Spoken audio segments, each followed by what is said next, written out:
বিসমিল্লাহির রহমানির রহিম। মাননীয় সংসদ নেতা, বিরোধী দলের নেতা ও উপনেতা, মন্ত্রিসভার সদস্যবৃন্দ, চিফ হুইপ, হুইপবর্গ এবং মাননীয় সদস্যবৃন্দ, আসসালামু আলাইকুম। আজ আমার জীবনের রাজনৈতিক ও সংসদীয় অধ্যায়ের এক বিশেষ দিন। এই মহান সংসদের অধিবেশনে সভাপতিত্ব করায় আমি সংক্ষেপে কিছু কথা বলার সুযোগ হাতছাড়া করতে চাই না।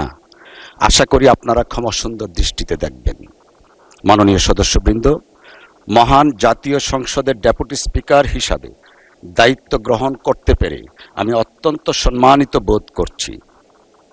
সংসদের সকল মাননীয় সদস্য আমাকে ডেপুটি স্পিকার হিসাবে নির্বাচিত করে যে আস্থা ও সম্মান প্রদর্শন করেছেন, তার জন্য আমি মাননীয় সংসদ নেতা এবং মাননীয় প্রধানমন্ত্রী সহ সকল সদস্যগণের প্রতি আন্তরিক কৃতজ্ঞতা প্রকাশ করছি।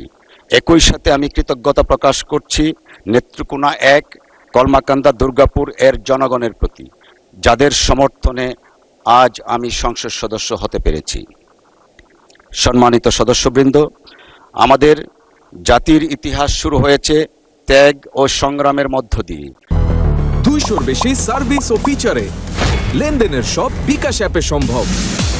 মহান মুক্তিযুদ্ধ আমাদের স্বাধীনতার ভিত্তি।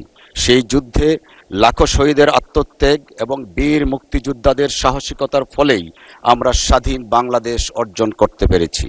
এই পবিত্র সংসদ থেকে আমি তাদের প্রতি গভীর শ্রদ্ধা নিবেদন করছি।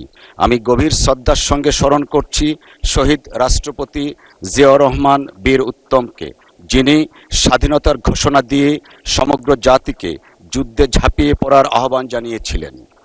স্বাধীনতা উত্তর বাংলাদেশে তিনি বহুদলীয় গণতন্ত্র প্রতিষ্ঠা করেছিলেন এবং রাষ্ট্র পুনর্গঠনে গুরুত্বপূর্ণ ভূমিকা পালন করেছিলেন।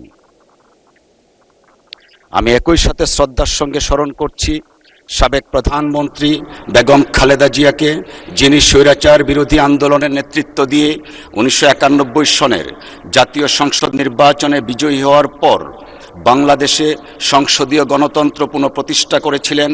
আমৃত্যু তিনি ফ্যাসিবাদ বিরোধী আন্দোলনের নেতৃত্ব দিয়ে বাংলাদেশের ইতিহাসে সবচেয়ে জনপ্রিয় রাজনৈতিক ব্যক্তিত্ব হিসাবে আবির্ভূত হয়ে মাদার অফ ডেমোক্রেসি উপাধিতে ভূষিত হয়েছিলেন।